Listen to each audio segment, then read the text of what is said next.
എല്ലാവർക്കും നമസ്കാരം. പുതിയൊരു വീഡിയോയിലേക്ക് എല്ലാവർക്കും സ്വാഗതം.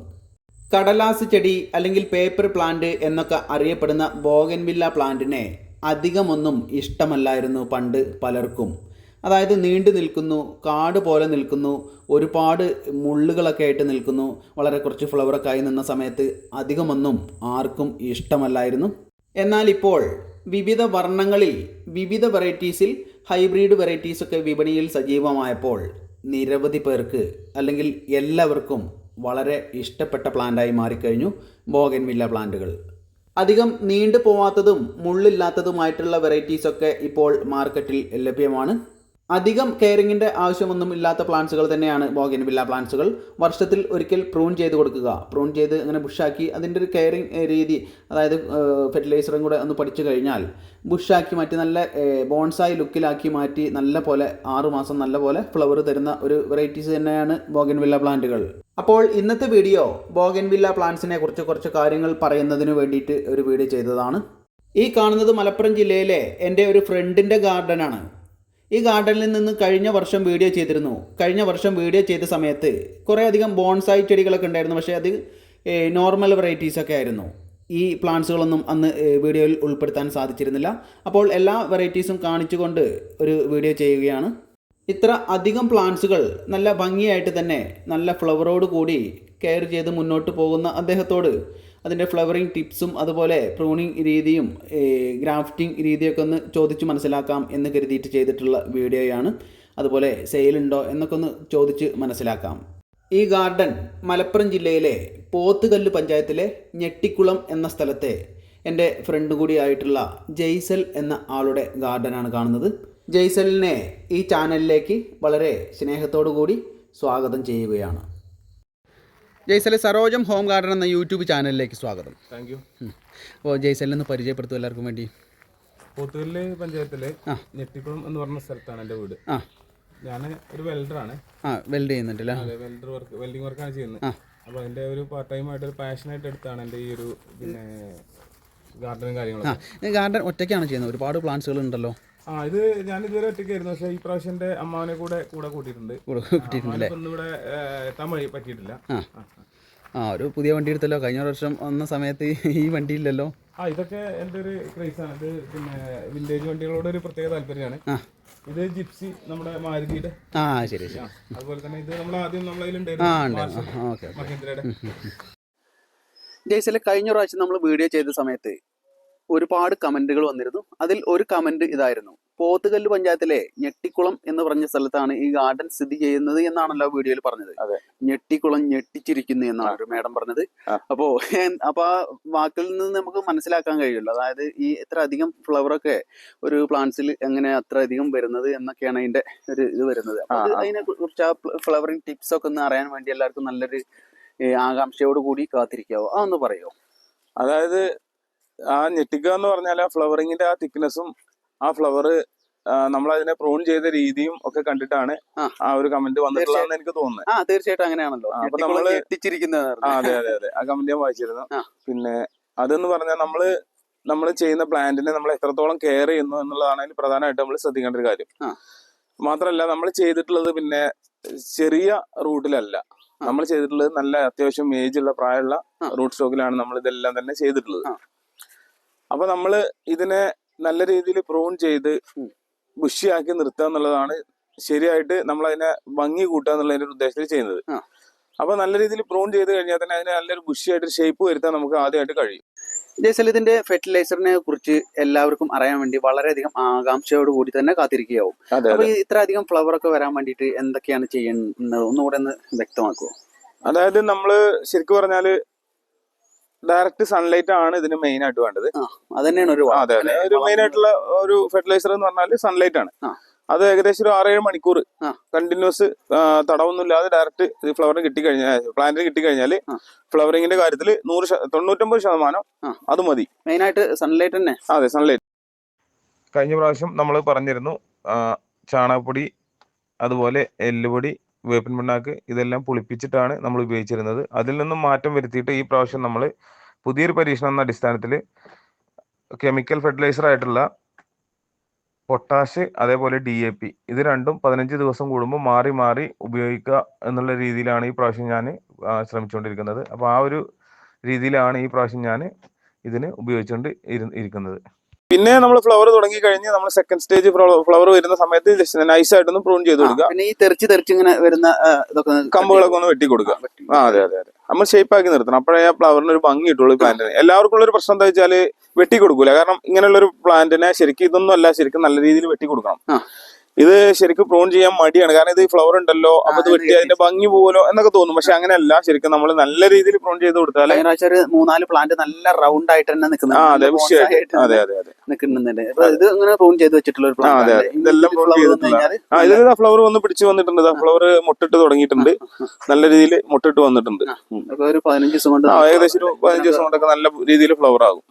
ഇതെല്ലാം നോർമൽ പ്ലാന്റ് ആണ്, നമ്മളൊന്നും ഗ്രാഫ്റ്റ് ചെയ്തിട്ടില്ല. ഇതെല്ലാം മദർ പ്ലാന്റ് തന്നെ. അതിലുള്ള പിന്നെ കറക്റ്റ് പ്രൂൺ ചെയ്തോണ്ട് ഇനി ഫ്ലവർ വരുന്ന സമയത്ത് നല്ല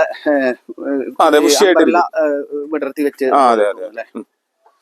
ഇത് ഇവിടെ നമുക്കൊരു പ്ലാന്റിനെ കാണാൻ കഴിയും. ഇതിനെ ബുഷിയാക്കുക എന്നുള്ളതിന്റെ ഒരു ഏറ്റവും നല്ലൊരു ഉദാഹരണം ഈ ഒരു പ്ലാന്റ് ആണ്. കണ്ടോ, ഇതിന്റെ ഒരു ഭംഗി, ഇതിന്റെ ഒരു ഷേപ്പ് നിങ്ങൾക്ക് കണ്ടാൽ മനസ്സിലാവും. ഇത്രത്തോളം നമ്മൾ ഇതിനെ ഒരു എന്താ പറയാ നല്ലൊരു ഷേപ്പ് ആക്കി എടുത്തിട്ടുണ്ട്. അപ്പൊ ഇതിൽ ഫ്ലവർ കൂടെ ഈ ഒരു രീതിയിൽ വരുമ്പോൾ ഇതിന്റെ ഭംഗി നിങ്ങൾക്ക് നല്ല ഭംഗിയാണ്. ഫ്ലവർ അധികം വിടരാതെ അങ്ങനെ ഇരിക്കുന്ന ഒരു വെറൈറ്റി ആണല്ലേ. ഇത് പുതിയ വെറൈറ്റി ആണോ? ഇത് ടാങ്ലോങ് എന്ന് പറഞ്ഞിട്ടുള്ള ഒരു വെറൈറ്റി പെട്ടിട്ടുള്ള റെഡ് ആണിത്. അതിന്റെ തന്നെ ഒരു പർപ്പിൾ ആണ് ഈ കാണുന്നത്. ഇത് ഇതിന്റെ ഫ്ലവറിന്റെ ഒരു പ്രത്യേകത എന്ന് പറഞ്ഞാല് ഒരു അധികം വിടരാതെ ഇങ്ങനെ നിൽക്കുന്ന ഒരു രീതിയാണ് ഇതിന് കാണുന്നത്. ഇത് അതിന്റെ യെല്ലോ. ഒരു മൾട്ടി ആയിട്ട് ഒരു 3 കളർ ചെയ്തു. പക്ഷെ അതില് കൂടുതലായിട്ട് നമുക്ക് റെഡ് ആണ് കയറി വന്നിട്ടുള്ളത്. ഈ പ്ലാന്റിൽ എത്ര വെറൈറ്റീസ് ആണ് ചെയ്തിട്ടുള്ളത്? ഇതിലിപ്പോ ഞാനൊരു 3 വെറൈറ്റിയാണ് ഇതിൽ ചെയ്തിട്ടുള്ളത്. സക്കൂറ എന്ന് പറഞ്ഞിട്ടുള്ള ഒരു വെറൈറ്റി ആണ്. ഇതിന്റെ പ്രത്യേകത എന്ന് പറഞ്ഞാൽ ഇത് എനിക്ക് ഏറ്റവും ഇഷ്ടപ്പെട്ടിട്ടുള്ള ഒരു കളറാണ് ഇതിന്റെ ഫ്ലവർ. കാരണം ഇത് കണ്ടാൽ തന്നെ അറിയാം, നല്ലൊരു ഭംഗിയാണ്. അതേപോലെ ഇതിന്റെ ലീഫും കുഞ്ഞു ലീഫാണ്, ഫ്ലവറും ചെറിയ ഫ്ലവറാണ്, നിറച്ച് ഫ്ലവറാണ്. ഇതിൽ നിറച്ച് തിക്കായിട്ട് വരികയും ചെയ്യും. കാരണം അതിന്റെ ഒരു പ്രത്യേക ഒരു ഭംഗി തന്നെ ഇതിനുണ്ട്. അപ്പൊ ഇതെനിക്ക് ഈ ഗാർഡനിൽ നല്ലൊരു ഇഷ്ടപ്പെട്ടിട്ടുള്ള ഒരു പ്ലാന്റ് ആണ്. പുതുതായിട്ട് ഇതിപ്പോ നമ്മള് ഈ പ്രാവശ്യം വന്നിട്ടുള്ള വെറൈറ്റി. ഒരു പീസ് മേടിച്ചിട്ട് പിന്നെ അങ്ങനെ വികസിപ്പിച്ചിട്ട് ഇങ്ങനെ ഗ്രാഫ്റ്റ് ചെയ്തെടുക്കണം. അതെ അതെ അതെ, നമ്മള് ഒരു തൈ മേടിച്ച് നമ്മൾ അതിൽ നിന്ന് കമ്പുകൾ എടുത്തിട്ടാണ് പിന്നീട് നമ്മൾ ഇതിനെ ഗ്രാഫ്റ്റ് ചെയ്ത് ആക്കിയെടുക്കുന്നത്. ഇപ്പൊ നമ്മൾ ഇതില് ബ്രിസ റെഡ് ചെയ്തിട്ടുണ്ട്. അതുപോലെ നമ്മള് ബ്രിസ റെഡ്, അതേപോലെ ബ്രിസ സൺറൈസ് വൈറ്റ്, ബ്രിസ മജന്ത, ഇങ്ങനെ 3 കളറ് നമ്മൾ അതിൽ ആഡ് ചെയ്തിട്ടുണ്ട്. ഈ ഒരു പ്ലാന്റ് നോക്കുകയാണെങ്കിൽ ഇതിൽ നമുക്ക് ആ ഒരു മദർ പ്ലാന്റ് മാത്രമേ ഉള്ളൂ, ഇതിലൊന്നും ഗ്രാഫ്റ്റഡ് അല്ല. പക്ഷെ ഇത് ഫുള്ള് ഫ്ലവർ ആകുമ്പോൾ ഒരു ഭംഗി വരും. പക്ഷെ മാത്രമല്ല, ഇതിന്റെ ബ്രാഞ്ച് ഭയങ്കര തിക്നെസ് ആയിട്ടുള്ള ഒരു ബ്രാഞ്ച് ആണ് വരുന്നത്. ഇതൊരു 10 ദിവസം കൊണ്ട് നല്ല ഫുള്ളായിട്ട് ഇങ്ങനെ ഫ്ലവർ ആയി. ഏകദേശം നമുക്കൊരു ജനുവരി കഴിയുന്നതോട് കൂടെ ഇപ്പോ ചൂട് കുറവായതുകൊണ്ടാണ് നമുക്ക് ഏകദേശം നല്ല ഫ്ലവർ വരും. കാരണം ഇതും കണ്ടോ, ഇത് നമ്മുടെ ആ ഒരു വെറൈറ്റി തന്നെയാണ്. ഇതിലൊന്നും നമ്മൾ ചെയ്തിട്ടില്ല. ഇത് ഇങ്ങനെ തന്നെ നമ്മൾ നിങ്ങൾക്ക് അറിയാലോ, കഴിഞ്ഞ വർഷം നമ്മൾ ചെയ്തിട്ടുള്ള ആ വീഡിയോയില് നമ്മൾ മദർ പ്ലാന്റിനെ അതുപോലെ നിർത്തിയിട്ടാണ് ഫ്ലവർ ആക്കിയിട്ടുള്ളത്. തീർച്ചയായിട്ടും. അപ്പൊ ആ ഒരു രീതി തന്നെ അതിന്റെ വേറൊരു കളർ. അത് മാത്രമല്ല, ഇത് നല്ല ബ്രാഞ്ചുകൾ നല്ല തിക്കായിട്ട് വരുന്ന ഒരു ഇനം കൂടെയാണ്. അപ്പൊ അതുകൊണ്ട് ഇതിനെ നമ്മൾ ഈ ഒരു രീതിയിൽ കൊണ്ടുവന്നു. ഇതിന് നല്ലൊരു ബുഷിയായിട്ടുള്ള ഒരു ഭംഗിയുണ്ട്. ഇതിൽ ഫ്ലവർ ഇല്ലെങ്കിൽ പോലും ഇത് കണ്ടോ, ഇത് കണ്ടോ, ഈ ഒരു പ്ലാന്റ് കണ്ടാൽ മനസ്സിലായി. ഇതിൽ ഫ്ലവർ ഇല്ലെങ്കിൽ പോലും ഇതിനെ നമുക്ക് നല്ലൊരു ബോൺസായി അതുപോലെ ബുഷി ആയിട്ടുള്ള ഒരു പ്ലാന്റ് ആയിട്ട് നമുക്ക് നിർത്താം. കാരണം അത്രത്തോളം ഭംഗി ഇതിന് കാണുന്നുണ്ട്. നല്ലപോലെ ട്രിം ചെയ്ത് കൊടുത്താൽ മതി. ഇപ്പൊ ഇത് കുറച്ചൊന്ന് ബുഷിയാക്കാനുണ്ട്, ഞാനിപ്പോ സമയം കിട്ടിയില്ല. ഇത് ശരിക്കും പറഞ്ഞാൽ ഈ പ്രൂണിങ് ടൈം കൂടെ എന്ന് പറയും പലരും, അത് കേൾക്കാനുള്ള ഒരു ആകാംക്ഷ ഉണ്ടാവും. അതായത് പ്രൂണിങ് ടൈം ഏത് മാസത്തിലാണ് ഒന്ന് പറയുമോ? ഈ പ്രൂണിങ് എന്ന് പറഞ്ഞാൽ നമ്മള് ഫ്ലവറിങ്ങിന്റെ തൊട്ട് മുന്നേ ആണ് ശരിക്കും നമ്മൾ ആയിട്ട് പ്രൂൺ ചെയ്യേണ്ടത്. ഏകദേശം നമ്മളിപ്പോ ഈ പ്രാവശ്യം മഴ നിന്ന സമയം എന്ന് പറഞ്ഞാൽ ഏകദേശം നവംബറിലൊക്കെ മഴ ഉണ്ടായിരുന്നു. അപ്പൊ ആ മഴയുടെ സമയം കഴിയുന്നതോട് കൂടെ നമ്മൾ ശരിക്കും ഇതിനെ വളം ചെയ്യുന്നതിന് മുന്നായിട്ട് നമ്മൾ നല്ല രീതിയിൽ ആടായിട്ട് പ്രൂൺ ചെയ്ത് ബുഷിയായിട്ട് നിർത്തണം. ആ പ്രൂണിങ് ആണ് നമ്മൾ മെയിൻ ആയിട്ട് ചെയ്യേണ്ടത്. കറക്റ്റ് പ്രൂൺ ചെയ്തിട്ട് ഇനി ഫ്ലവർ ഒരു 10 ദിവസം കൊണ്ട് നല്ല ഇത് ഏകദേശം ഒരു മാസം കൊണ്ടൊക്കെ ഫ്ലവർ നല്ല രീതിയിലാവും. പിന്നെ നമ്മൾ ഇതിൽ സോഫ്റ്റ് പ്രൂണിങ് പിന്നീട് ചെയ്യേണ്ടതുള്ളൂ. കാരണം ഫ്ലവർ കൊഴിയുന്ന സമയത്ത് നമ്മള് സോഫ്റ്റ് പ്രൂണിങ് ഇവിടെ ചെയ്ത് ഇങ്ങനെ വെച്ചിട്ടുണ്ടല്ലോ അല്ലെ? അതെ, ഇത് നമ്മള് നൈസായിട്ട് ഇടയ്ക്കൊന്നും ഇങ്ങനെ ചെയ്ത് കൊടുക്കണം. ഇപ്പൊ ഏകദേശം കണ്ടോ, ഇതുപോലുള്ള ഒരു ഇതിൽ നിന്ന് കുറച്ച് പുറത്തേക്ക് തള്ളിയിട്ടുള്ളതൊക്കെ ഇങ്ങനെ ജസ്റ്റ് നുള്ളിയോ കട്ടർ ഉണ്ടെങ്കിൽ നമ്മളിങ്ങനെ കട്ട് ചെയ്ത് കൊടുക്കും. നമ്മളിതിനെ എപ്പോഴും നമ്മളിതിന്റെ കൂടെ നിന്ന് ഇതിനെ നമ്മളൊരു ഷേപ്പാക്കി ഇങ്ങനെ കൊണ്ടുവന്ന് കഴിഞ്ഞാൽ നമുക്ക് ഇതിനെ എപ്പോഴും ഇതിന്റെ ഭംഗി നിലനിർത്തി കൊണ്ടുപോകാൻ കഴിയും. ഇത് അതിന്റെ തന്നെ ഒരു കുറച്ചുകൂടെ ഹൈറ്റിലുള്ള ഒരു പ്ലാന്റ് ആണ്. ഇത് സെയിം പ്ലാന്റ് തന്നെയാണ്. ഇത് കുറച്ചുകൂടെ ഒരു ഗ്രാഫ്റ്റ് ചെയ്തിട്ടില്ലല്ലോ? ഇല്ലല്ല, ഇതെല്ലാം അതിന്റെ ആ ഒരു മദർ പ്ലാന്റിൽ നമ്മൾ അതുപോലെ തന്നെ സെറ്റ് ചെയ്തിട്ടുണ്ട്. ഈ പോട്ടുകളൊക്കെ ഇവിടെ നമ്മൾ തന്നെ സെറ്റ് ചെയ്യുന്നതാണോ? ഇത് നമ്മൾ ഇവിടെ തന്നെ നമ്മൾ ഉണ്ടാക്കുന്നതാണ്.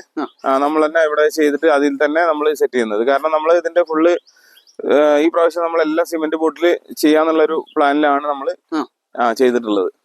ഇതൊക്കെ ഇവിടെ ഉണ്ടാക്കുന്ന ചട്ടികളാണ്. അതെ അതെ. ഇന്ത്യയിലെ പ്രേക്ഷകർക്ക് നൽകാനുള്ള മെസ്സേജ് എന്താണ്? അതായത് ഈ ഫ്ലവറും ഈ പ്ലാന്റ്സുകളൊക്കെ ഇങ്ങനെ വളർത്തുന്ന സമയത്ത് എന്താണ് നിങ്ങൾക്ക് തോന്നിയിട്ടുള്ളത്? അതായത് നമ്മള് കഴിഞ്ഞ പ്രാവശ്യം നമ്മളെ വീഡിയോയിൽ പറഞ്ഞിരുന്നു, അത് തന്നെയാണ് വീണ്ടും പറയാനുള്ളത്. ഈ ഒരു ഫ്ലവറിങ് അതുപോലെ ഈ ഒരു ഗാർഡനുമായിട്ട് ബന്ധപ്പെട്ടിട്ട് നമ്മൾ അതിന്റെ പരിചരണം കാര്യമായിട്ട് പോകുമ്പോൾ നമുക്ക് മാനസിക ഉല്ലാസം എന്ന് നമ്മൾ പറഞ്ഞിരുന്നു. അതായത് നമുക്ക് എന്ത് ടെൻഷനോ കാര്യങ്ങളോ ഉണ്ടെങ്കിൽ അതെല്ലാം തന്നെ നമ്മൾ മനസ്സിനെ നോർമൽ ആക്കുന്ന ഒരു സംഭവമാണ് ഫ്ലവർ. ഈ ഒരു ഗാർഡനില് ഇതില് ജസ്റ്റ് ഇതിന്റെ ഇടയിൽ കൂടെ നടന്നാൽ തന്നെ മതി, നമ്മൾ ചെയ്യണമെന്നൊന്നുമില്ല, ഞാൻ പറഞ്ഞെന്നുള്ളൂ. കാരണം നമുക്ക് എന്ത് പ്രശ്നങ്ങൾ ഉണ്ടെങ്കിലും ഈ ഒരു കാര്യങ്ങളൊക്കെ ആയിട്ട് മുന്നോട്ട് പോകുമ്പോൾ നമുക്ക് ആ ഒരു പ്രശ്നങ്ങളെല്ലാം തന്നെ മാറി നമ്മൾ മാനസികമായിട്ട് നമുക്ക് നല്ലൊരു സന്തോഷം നൽകുന്ന ഒരു പരിപാടിയും കൂടിയാണ്. ജയ്സിലെ എല്ലാവർക്കും വേണ്ടിയിട്ട് ഈ ബോഗൻവില്ല ഗ്രാഫ്റ്റ് എന്ന രീതി ഒന്ന് കാണിക്കുമോ? അതായത് നമുക്ക് ആ ഗ്രാഫ്റ്റ് എന്ന രീതി ഞാൻ കാണിച്ചു തരാം. അതിന് വേണ്ടിയിട്ട് നമ്മൾ ഇതുപോലുള്ളൊരു റൂട്ട് പിടിച്ചിട്ടുള്ളൊരു സ്റ്റെമ്മോ അല്ലെങ്കിൽ റൂട്ട് ഉള്ളതാണെങ്കിലും എന്തായാലും കുഴപ്പമില്ല. നമ്മൾ ഇങ്ങനത്തെ ഇത്ര വണ്ണമൊന്നും എടുക്കുക. അത് ഏത് വണ്ണത്തിലുള്ളതാണെങ്കിലും നമുക്ക് ജസ്റ്റ് ഒന്ന് കാണിച്ചു തരാം. ഇത്ര വണ്ണം നല്ല ചെറിയ പ്ലാന്റ് ആണെങ്കിലും പറ്റൂലേ? എല്ലാത്തിലും ചെയ്യാം. വണ്ണുള്ളതാണെങ്കിൽ കുറെ അധികം അതിലിങ്ങനെ സെറ്റ് ചെയ്യാം, ഗ്രാഫ്റ്റ് ചെയ്ത് പിടിപ്പിക്കാം അല്ലേ? അതെ, നമ്മൾ സ്ഥിരമായിട്ട് ചെയ്യുന്ന ഗ്രാഫ്റ്റിംഗ് ആണ് കാണിക്കുന്നത്, തോല് ഇളക്കിയിട്ടുള്ള. അപ്പൊ ഇതിന്റെ ഇങ്ങനെയുള്ള കമ്പളെല്ലാം കട്ട് ചെയ്ത് കളയണം. അതിനുശേഷം നമ്മൾ ഇതിന്റെ ചെയ്യേണ്ട ഭാഗം നമ്മൾ സെലക്ട് ചെയ്തിട്ട് അവിടെ നമ്മൾ ഇങ്ങനെ ഒരു വാൾ ഉപയോഗിച്ചിട്ട് കട്ട് ചെയ്യണം. അങ്ങനെ കട്ട് ചെയ്തതിന് ശേഷം നമ്മൾ ഇതുപോലൊരു ബ്ലേഡാണ് അതിന് വേണ്ടിയിട്ട് എടുക്കേണ്ടത്. ബ്ലേഡ് ഇങ്ങനെ എടുത്തിട്ട് നമ്മൾ ഒരു കഷ്ണം എടുക്കാൻ പാടുള്ളൂ. ഇതിൻ്റെ മുകൾ ഭാഗം നമ്മളൊന്ന് സൈഡൊക്കെ ഒന്ന് വെട്ടി ലെവലാക്കി കൊടുക്കണം.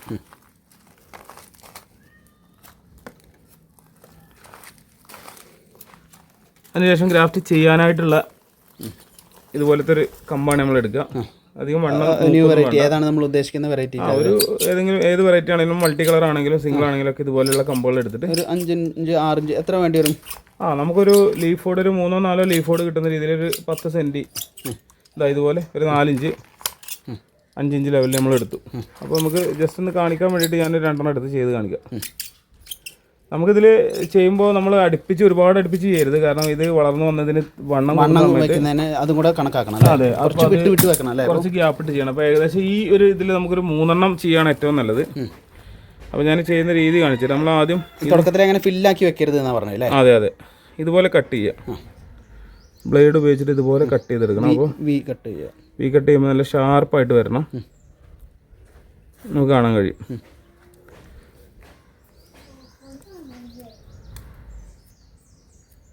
അതിനുശേഷം ഇതുപോലെ നമ്മൾ ചെയ്യാൻ ഉദ്ദേശിച്ചിട്ടുള്ള ആ പ്ലാന്റിൽ ബ്ലേഡ് ഉപയോഗിച്ചതിൻ്റെ തൊലി മാത്രം നമ്മൾ ഇതുപോലെ താഴോട്ട് ഇങ്ങനെ കട്ട് ചെയ്ത് കൊടുക്കുക. ഒന്നായിട്ട് പോരുത്, ഏകദേശം അളവിൽ. അതെ, അങ്ങനെ നമ്മൾ ഇതുപോലെ 2 സ്ഥലത്തായിട്ട് എടുത്തിട്ടുണ്ട്. എന്നിട്ട് നമ്മൾ ഗ്രാഫ്റ്റ് ചെയ്യാൻ ഉദ്ദേശിച്ചിട്ടുള്ള പീസിനെ ഇതിൽ നമുക്കൊരു 3 ചെയ്യാം. നമ്മളിപ്പോൾ പെട്ടെന്ന് കാണിച്ചു തരാൻ വേണ്ടിയിട്ട് ഇതുപോലെ നമ്മൾ ആ ഗ്യാപ്പിലേക്ക് ഇറക്കി വെക്കുമ്പോൾ ഒരു സൈഡ് ഒപ്പിച്ചിട്ട് വേണം നമ്മൾ, ഒരു സൈഡ് ജോയിൻ്റ് ആയിട്ട് വരുന്ന രീതിയിൽ വേണം നമ്മളതിനെ വെച്ച് കൊടുക്കുക. ഒരു സൈഡ് കറക്റ്റ് ജോയിൻ്റ് ആയിട്ട് പോവാതെ അതിനെ നമ്മൾ ശ്രദ്ധിച്ചിട്ട് വേണം നമ്മൾ ചെയ്യാൻ വേണ്ടിയിട്ട്. എന്നിട്ട് അതിന് നമുക്ക് ഗ്രാഫ്റ്റിംഗ് ടാപ്പ് ഞാൻ മേടിക്കാറില്ല, നമ്മളെ പ്ലാസ്റ്റിക് കവറാണ് അതിന് വേണ്ടിയിട്ട് നമ്മൾ ഉപയോഗിക്കുന്നത്. അത് നമ്മളിങ്ങനെ കട്ട് ചെയ്തെടുക്കും. എന്ത് പ്ലാസ്റ്റിക് കൂടെ പറയാം? സാധാരണ നമ്മൾ വലിയുന്നില്ലേ? അത് കുറച്ച് വലിഞ്ഞു പോകുന്ന പ്ലാസ്റ്റിക് തന്നെയാണ്. അപ്പോൾ അത് ഉപയോഗിച്ചിട്ട് നമ്മൾ ഇതുപോലെ നമ്മൾ ഒരുപാട് ടൈറ്റിലൊന്നും കെട്ടേണ്ട ആവശ്യമില്ല കേട്ടോ. നമ്മളിതുപോലെ ഇങ്ങനെ ചുറ്റിയിട്ട്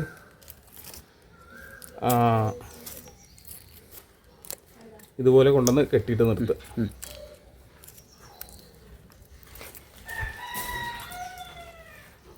എന്നിട്ട് അതിൻ്റെ മുകളിൽ നമ്മൾ ഒരു പ്ലാസ്റ്റിക് കവർ, ഹ്യൂമിഡിറ്റി നിലനിൽക്കാൻ വേണ്ടി ഇതുപോലെ പ്ലാസ്റ്റിക് കവർ എടുത്തിട്ട് നമ്മൾ മേലെ ഇട്ട് കൊടുക്കുക ചെയ്യാം. അപ്പോൾ ഇത് കുറച്ച് വലിപ്പം കൂടുതലുള്ള കവറാണ്, നമ്മളത് നോക്കണ്ട. നമ്മൾ ഇതുപോലെ വെച്ചിട്ട് ഒന്ന് കെട്ടി കൊടുക്കണം അല്ലേ? അപ്പോൾ ഒരു എത്ര ദിവസം കൊണ്ടത് പിന്നെ ഇങ്ങനെ നമ്മുടെ ക്ലൈമറ്റിനനുസരിച്ചാണ്. ഇപ്പോഴത്തെ ക്ലൈമറ്റ് ഒരു തണുപ്പായതുകൊണ്ട് രാത്രിയൊക്കെ നല്ല തണുപ്പായതുകൊണ്ട് പെട്ടെന്ന് ഒരു 10 ദിവസം കൊണ്ടൊക്കെ നമുക്ക് ഇതിന് വളർച്ച കാണാൻ കഴിയും. ലീഫ് വന്നു തുടങ്ങും. വന്നു തുടങ്ങും. അപ്പോൾ ആ സമയത്ത് ലീഫ് വന്ന് എത്ര ദിവസം കൊണ്ടാണ് ഈ മേളത്തെ കവർ എടുത്ത് കളയേണ്ടത്? ഒരു 15 ദിവസമൊക്കെ കഴിയുമ്പോൾ നമുക്ക് ഇതിന്റെ മേലത്തെ കവർ ഒഴിവാക്കാം. അതിനുശേഷം വീണ്ടും ഒരു 10 ദിവസം 15 ദിവസം കഴിഞ്ഞതിന് ശേഷം നമ്മൾ ഗ്രാഫ്റ്റിംഗ് ടേപ്പും എടുത്ത് കളയാം. എടുത്ത് കളയാം. ഗ്രാഫ്റ്റിംഗ് ടേപ്പ് കളയേണ്ട ദിവസം എത്ര? ഒരു മാസം. ഏകദേശമാണ് ഇത്. ഒരു ചില ആളുകൾ 15-20 ദിവസം കഴിയുമ്പോൾ കളയും, ചിലപ്പോൾ ഒരു മാസം കഴിഞ്ഞാൽ. ഒരുപാട് വെക്കരുത്, കാരണം വെച്ച് കഴിഞ്ഞാൽ അവിടെ വളർച്ച അതിനെ ബാധിക്കും. ശരി, താങ്ക് യു. ജയ്സൽ, ഈ വീഡിയോ കാണുന്നവരൊക്കെ ഒരു ചോദ്യം ചോദിച്ചാൽ മതിയായിരുന്നു എന്നൊക്കെ ഇങ്ങനെ പലർക്കും തോന്നുന്നുണ്ടാവും. എന്താണെന്നറിയാമോ, പ്ലാന്റ്സുകൾ സെയിലുണ്ടോ അവിടെ? അതായത് നമ്മളടുത്തുള്ള പ്ലാന്റ്സുകൾ സെയിലിനും കൂടെ ഉദ്ദേശിച്ചിട്ടാണ് ഞാൻ ഈ പ്രാവശ്യം ഇങ്ങോട്ട് ഇറക്കിയിട്ടുള്ളത്. അതല്ലേ, സെയിലുണ്ടല്ലേ. അപ്പോൾ ചെറിയ പ്ലാന്റൊക്കെ അങ്ങനെയും വരും. അതുപോലെ ഈ വലിയ പ്ലാന്റൊക്കെ ഇങ്ങനെ വേണമെങ്കിൽ കൊടുക്കുമോ? അതെ, നമുക്ക് ആവശ്യക്കാരുണ്ടെങ്കിൽ നമുക്ക് സെയിൽ കൊടുക്കാം. അപ്പോൾ നമ്പർ ഡിസ്ക്രിപ്ഷനിൽ ഞാൻ കൊടുക്കുന്നുണ്ട്. ആരെങ്കിലും കോൺടാക്ട് ചെയ്തിട്ടൊക്കെ വേണമെങ്കിൽ വന്നോട്ടെ അല്ലേ. അതിൻ്റെ ഫോട്ടോ ഒക്കെ അയച്ചു കൊടുത്തിട്ട് അവരോടൊക്കെ ഇങ്ങനെ അറിയിച്ചാൽ മതി. അതിൻ്റെ റേറ്റും സാധനം ഡെലിവറി കൊടുക്കുന്നതാണ് നമ്മൾ. അതല്ലേ, കൊടുക്കാറുണ്ട് അല്ലേ. ഓക്കെ.